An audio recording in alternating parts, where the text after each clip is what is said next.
Welcome back to Guns and Gardens. I'm your host, Mark Kornblatt.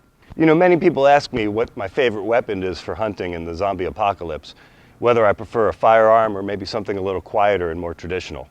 Well, I'll tell you, I like having a firearm on me anytime I think I might encounter zombies or raiders, but if I'm hunting for food, I generally prefer something a little bit more primitive. So, we've got the Recursive Bow. Simple, powerful, nearly silent. This is your best choice if you're going to hunt large game. But let's be honest, most large game is gone, hunted to extinction within the first year or so of the Zombie. Hell, within the first few weeks, really. But boy, they were so delicious. So likely you're going to be going for smaller game, occasional birds, maybe even some seafood. You're going to want something smaller, easier, and a little bit more portable to work with. Some people prefer an old childhood favorite, the slingshot or wrist rocket. The advantages include unlimited ammo, although I've been hoarding ball bearings and marbles ever since I've been using mine. These things are deadly and accurate.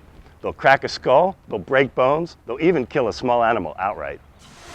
You know, there's really one other weapon I should mention, a hybrid. It's a combination of the best of archery and the best of the wrist rocket all in one.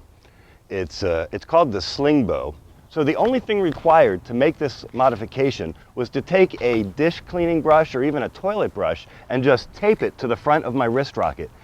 And the key here is that the bristles are stiff enough to hold the arrow in place, but not so stiff that it prevents the arrow from traveling through when you release it. As you can see, this simple 2-minute modification has the potential to keep you well fed in the zombie apocalypse or any emergency. Another choice that's popular from zombie or kung fu movies is the throwing knife or throwing stars. Now, I wouldn't recommend this as a primary source of survival, but it's not a bad skill to have in the apocalypse.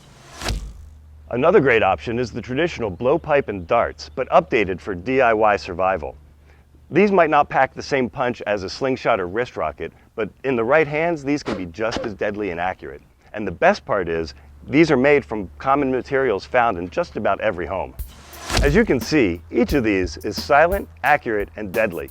It's hard to pick a favorite because each of them have advantages and disadvantages. And luckily, I don't have to pick a favorite. And I think maybe that's the takeaway from all of this. It's not about having the biggest or baddest weapon out there. It's about having the right tool for the job. Well, that's all for this episode. Join us next time on Guns and Gardens. Stay safe, keep your loved ones safe, and we'll see you then.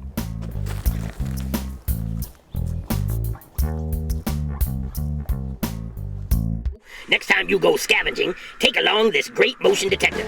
It's part of Zombie Tools, the Guns and Gardens smartphone app. It's ideal for when you need a second pair of eyes at your back. With multiple modules for situational awareness, communications, survival research, emergency lighting, and more. It's like a zombie survival kit in your pocket. Guns and Gardens Zombie Tools app, now available in a free mini size. Survival has never been so cheap.